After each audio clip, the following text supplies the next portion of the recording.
Hi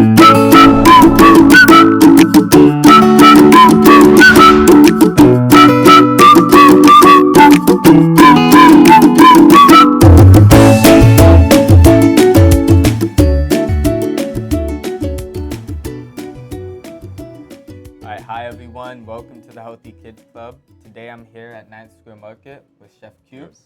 How you doing? Hi everyone.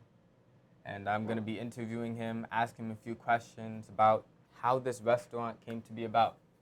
So my very first question is, how did you come up with the idea for a place called 9th Square Market? Actually the idea came from just being in love with food.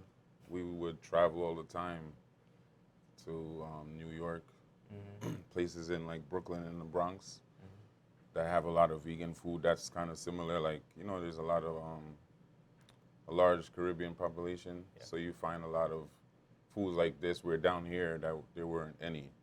And, you know, I stopped eating meat so many years ago that it was hard to find stuff like this. So going up there all the time, I used to always say, I wish we had something like that down here.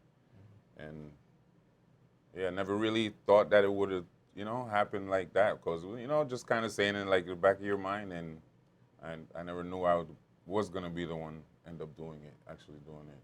Wow. So then, what caused you to be vegan? That's a good question. There's so many reasons why so many people choose to be vegan or vegetarian. There's health reasons. There's also for spiritual reasons. Right. Some people do it for environmental reasons, caring about the animals. For me, it was more of a spiritual thing.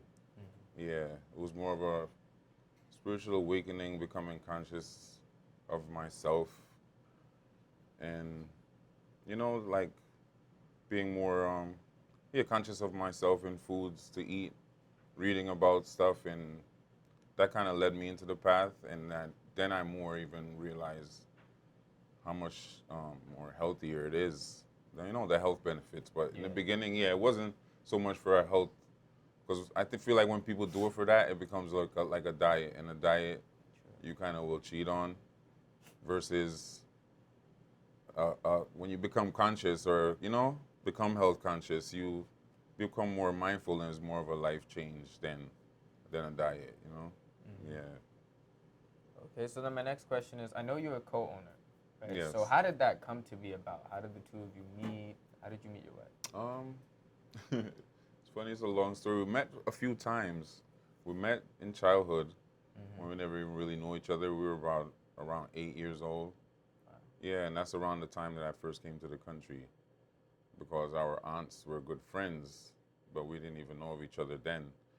Then we met through mutual friends later on in high school, and kind of that's when we started to kind of date. And then she went to college, I went into construction and stuff. Then we met again for like a third time, and then after meeting, that's when after meeting again, we discovered that we knew each other from the past, and old photos resurfaced and stuff, and from there our relationship kindled, and we're like-minded. Like, she's also a vegan. Yeah, our children don't eat meat, so kind of it wasn't really hard. Together we have the same kind of goals. Yeah. So then I would ask, you said you were in construction. So how did the shift from, construction to being a chef? Those are very... I know. How did that happen? It's it's an interesting story too. So I also do music. Oh. Yeah, I'm a musician. I make beats or rhythms, we would call in Patois and Jamaican. I make rhythms. I also sing. So I was doing some engineering work for a studio not too far from here, called Bobab Tree Studio, and it was across the street from 9th Square Market. So there's two 9th Square Markets. There's one that's like kind of like a deli, and there's 9th Square Market 2, which is here, which at the time it was another deli. So I met the owner from working across the street as an engineer, and from there, so the owner of the studio and the owner for the market, they were cool. So I was working, doing engineering and working construction at the same time. And I used to tell him about, my dream of having a restaurant. One day I brought them some food and they couldn't believe it. Like they even like, oh man, how did you get what did he say? How did you get all the chicken to be like how it is? And I'm like, that's not chicken. Like they couldn't even believe that it wasn't chicken. Yeah. Wow. So that's when he's like, oh man, you gotta help this guy to get his restaurant. So that's when the owner for the market told me that, he has a second one and it's not really doing that great. Like if I would like to, to take it over. And yeah, from there, like I'm trying to make the story short, but yeah, that's how it kind of just, transpired. So from there, like, I went from doing the construction. I actually got a lot of equipment through the company I was working for too. But we would do like demolition work and stuff like that. So at the time, I needed some equipment here too, and um, me and the bosses that I was working for at the time were so cool. He's like, oh man, they would love to help me, and everything just kind of came together. Yeah, and then from there, we decided on a date. We started January 2017, and I would say probably like a month before that, I stopped doing the construction and started preparing for here. Wow. Yeah. So then my next question is, you open the restaurant, and I would ask you then, once you opened the restaurant, what was your biggest struggle you had to overcome, and how did you overcome it? One of the biggest struggles, I mean, probably was finding like funding and getting, yeah, getting the capital that we needed, which at the time, my wife, Alicia, my partner, she also did like a course for business for New Haven Business School, and throughout the journey, just family and friends that kind of more helped us. Like we never really, it's I would say it's harder for us as minorities and sometimes people of color to get help to get funding and stuff like that. So yeah, that was a little bit of a struggle, but I would say family and friends wanted to see it, come to fruition so much that everybody pulled together and made it happen. Yeah.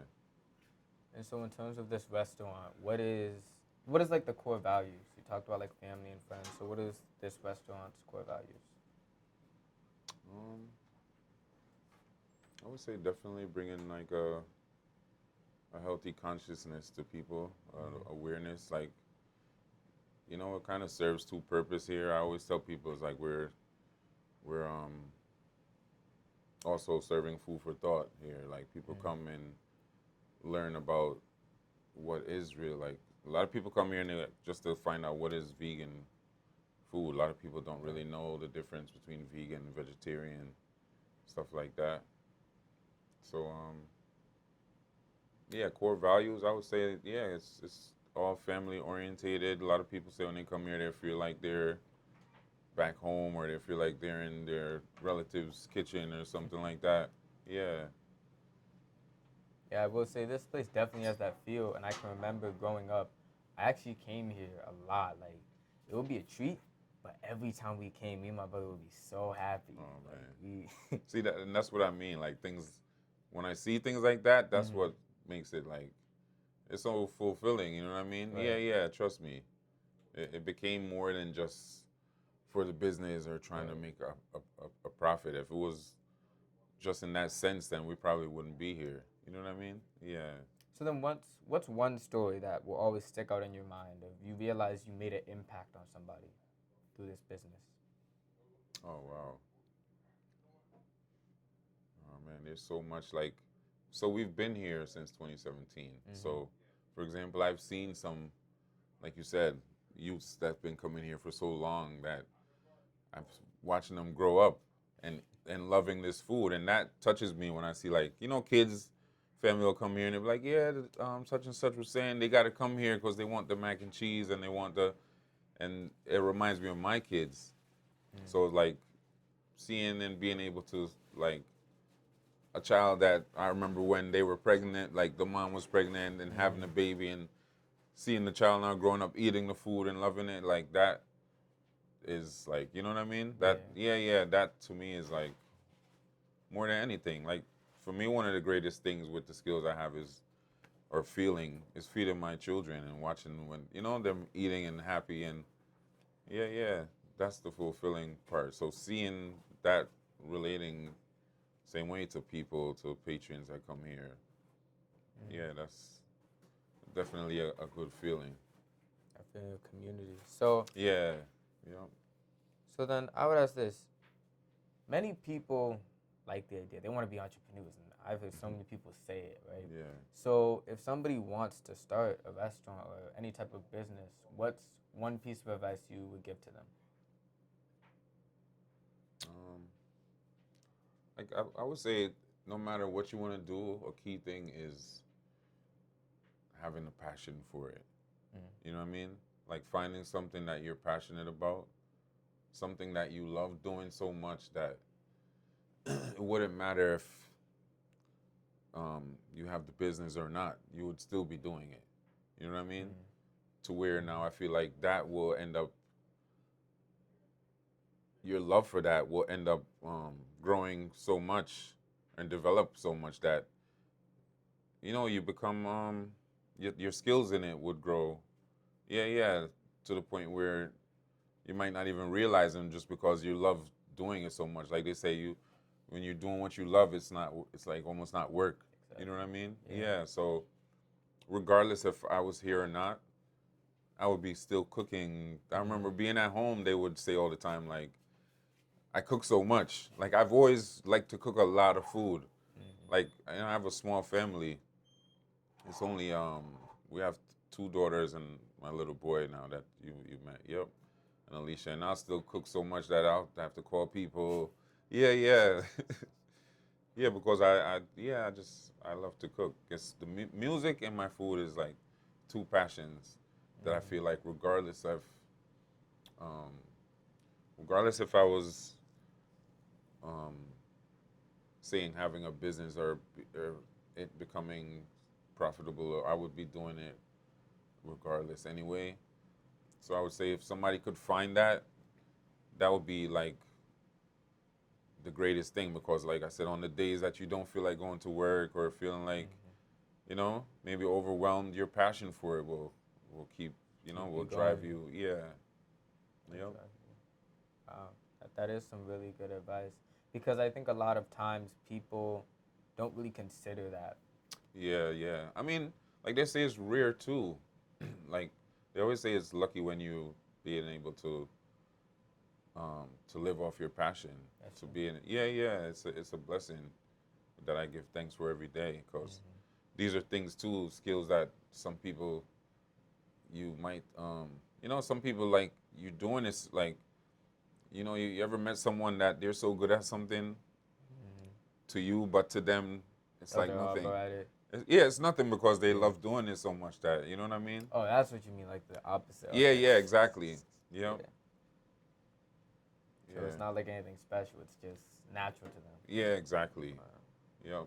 And it's a blessing if that now could develop into something that when that happens, it could grow to the point where beyond your expectations. You know what I mean? Yeah. Because you're doing what you love. Yep. So then I would ask this. So you came to America. How old Yeah. were you? I was 8 years old. You were 8 years old. I was So 88. I came here. your 88. experience as a child, how did it influence you in terms of your path or journey towards this restaurant? Um, I think growing up, so I grew up more in the countryside of Jamaica too, where I seen a lot of farming. My relatives farmed. Um, Cooking is like a daily thing. Like I didn't grow up more where um, getting food outside the house was normal. So it's like I grew up I remember being like younger, always wanted to cook, and asked my mom like, "When are you gonna teach me how to cook?" Yeah, yeah. And she's like, "That's not something that you just like. Okay, now I'm gonna teach you, but your love for it, it'll develop." Cause she's saying that's how she There wasn't a point that her mom sat her down and said, "Okay, it's time to learn how to cook." You know, those who end up becoming, say, good cooks or chefs or whatever, it's you seeking and wanting to know or be better that it just develops. Mm-hmm. Yeah. So I feel like growing up how I did and around family and parents, it kind of made it to where it normalized it to where you know what I mean? Mm-hmm. Yeah, yeah. Developed those skills like over the years. Like even at home before we started the restaurant, I would cook most of the time because I love to cook so much and trying different things and yep, just trying to make the family not get bored of the same thing. Yeah, yeah. Yeah, and then from there it just developed. Like I said, I never really was growing up saying like I want to have a restaurant and yeah, yeah. It kind of just developed to where I see that okay, this is part of a calling that I have to, you know what I mean, to do. Yeah, and seeing a bigger picture of it too. Like I said, not just the business, but what we're doing um, for the people in the community and everything. Yeah, yeah. Like I said, that makes it fulfilling more than anything. Yeah, Yeah. that does. That's incredible, man. So, when you came here, at least when you got here, how did your Jamaican roots influence you? Just the way you did things, or is there anything that you can remember of how it affected you, or the way you view the world? I guess. How does you growing up in Jamaica and you being from Jamaica shape your worldview? Oh, wow. That's a deep one. I think even growing up and afterwards becoming more conscious of like my culture and Rasta. Some might say Rastafarians or some, but that culture they've been upholding this type of eating for forever. Like a lot of people, they think it's something new, vegan, especially even with Caribbean food. Some people might think like, oh man, it's just you say Caribbean food, they think of oxtails and you know what I mean, curry goat and jerk chicken and stuff like that. But I would say that part of my culture made me relate to the vegetarian, vegan stuff because, like I said in the beginning, that's part what made me become health conscious, becoming more conscious, and becoming more going into my spirituality and certain things like that, and in my culture. That learning from them and seeing that that's the way they ate, and you know how the health benefits, how yeah, yeah, you know what I mean. I know that's yeah, like even within the music of that genre of reggae or more conscious Rasta music is something that they sing about and talk about all the time. Yeah, yeah. So I'll say yeah, that definitely influenced a big part of me. And so when it came to cooking, you're saying that you just basically learned from experience and like observing your mom and just trying new things as much as you could. Yeah, I mean, part of the inspiration too, loving food, Mm-hmm. excuse me, and going to places. Like in the beginning, I would go to a lot of Indian restaurants because I would notice like they have a lot of vegetarian dishes. Like, they'll have maybe a good 70% or more of the menu. Yeah, So I gravitated towards that. And then even found a lot of some similarities in between Indian food and um, in the Caribbean, it's the West Indies also. So Yeah. yeah, where there's a lot of Indians, so there's a lot of similarities in the foods with the curries. Yeah. Yep, the spices, using a lot of coconut and stuff like that. Yeah, that kind of I kind of what was the last part of you said of the question? So the last part of the question is that I was asking The about cooking, you said. yeah, you're cooking. So I was asking, you've become a good cook, right? So you're basically Oh saying yeah. that it's from your experience, your observations, basically getting in there. Yeah, yeah. And being like I said, a fan of good food and going Mm-hmm. places and getting ideas and just seeing like, oh man, they use, like they use curry like the way we do, or coconut milks and a lot of stuff. Mm-hmm. So then I started to learn, yeah, like replacing, the dairy with, like coconut milks and how Yeah. to, yeah, yeah, and from, I, like I said, it's all the love for the food, being a foodie. Yep. Okay, so then my next question is this. Um, if somebody is learning how to cook Caribbean cuisine, Yeah. what's some advice that you would give them? Because I know that it is, I don't think it's something people are usually like taught about how to do. It's not something very familiar, especially to this country, Yeah. in terms of actually preparing it for yourself. So, what's some advice you would give to somebody who's trying to prepare vegan Caribbean cuisine specifically? Like some advice as far as like it's Like, what's one tip you would give them, like in terms of preparing food? oh, What's okay. something you could think of that could help them, or an issue that they could encounter?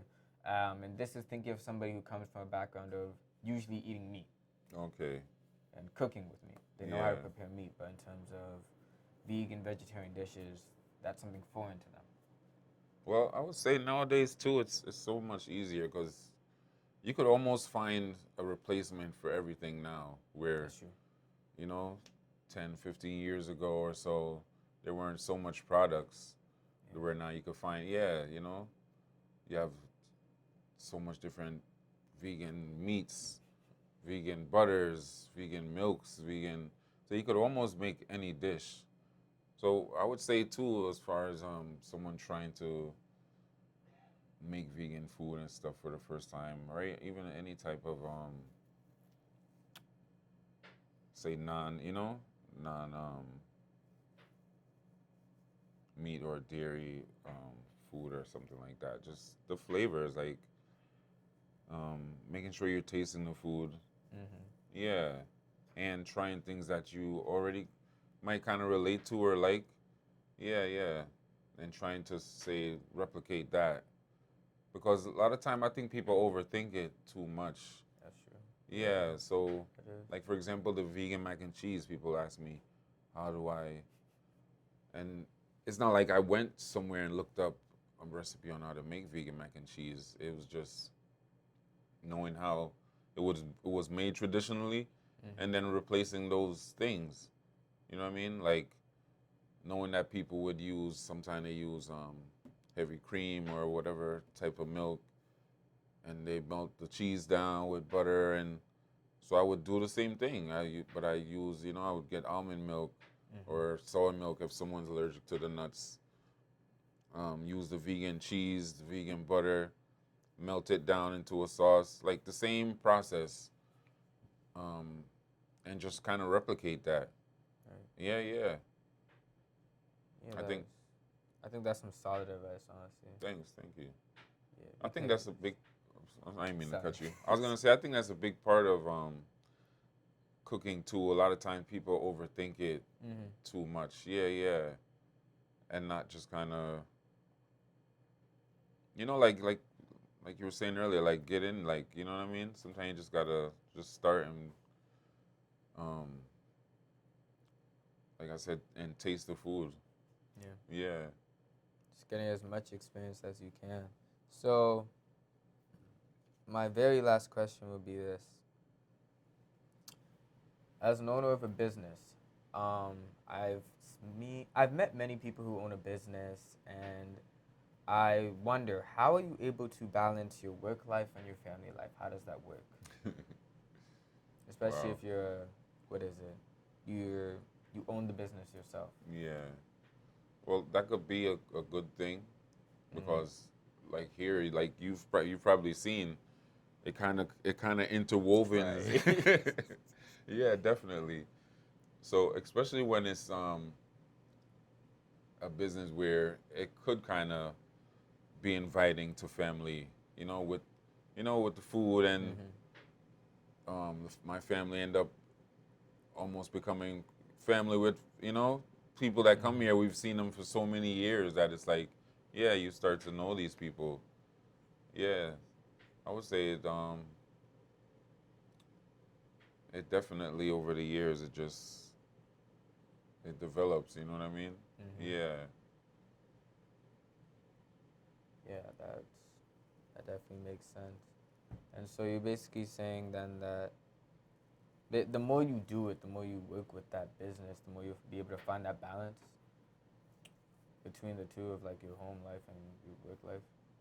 Exactly. I mean, it's something I'm still working on on now. But yeah, I would say like because of the type of business it is, that it kind of incorporates them into different parts and places, and yeah, it could be a hard thing, you know, to balance. Like I said, depending on what the work environment is. Where here it's a little bit easier to incorporate them, in which I'm thankful for. Where, a lot of times I could have my son here. He likes to help in the kitchen. He likes to learn. He's already like wants to cook and trying different things. Yeah, yeah. My wife, she's here a lot of times. Where versus if it wasn't this type of environment, maybe, you know what I mean. I wouldn't be getting so much interaction with them and being able to share the time with them. And we still, gotta try to balance it. But I would say because of the type of work it is, it's not as hard maybe. Versus when I was at the studio and doing construction, it was definitely, yeah, taking a lot more time away, and times where I can't really, have them there with me. Right. Yeah, like how I could here. I think that's beautiful that you've been able to create a place where your family can be at home even. No, it's I think it's a that's blessing. wonderful. No, definitely. So I would say thank you, Mr. Q, Oh, thank you, for this man. chance. Yes, And sir. to everyone watching, I think that from this, I learned that if you want to make a business, you want to do anything, do it based off of something you're passionate about, right? And it's more than just a business for you. It's like, Yes. I love this, right? And so when we're talking in the realm of health, I always say your health is your wealth. Anything you're starting, anything you love, any business, anything like that, you have to make sure that the way that you're doing it, it's, how do you say this? If you love something, you want to do it for as long as possible, right? And part of that is being able to live as long as possible. And that's why I say your health is your wealth. So if you love cooking, you want to cook for as long as possible. You want to be able to learn as much as possible. A part of that is your health. So keep that in mind. I hope you guys have a great day. And I'll catch you guys later. Thank you. Peace.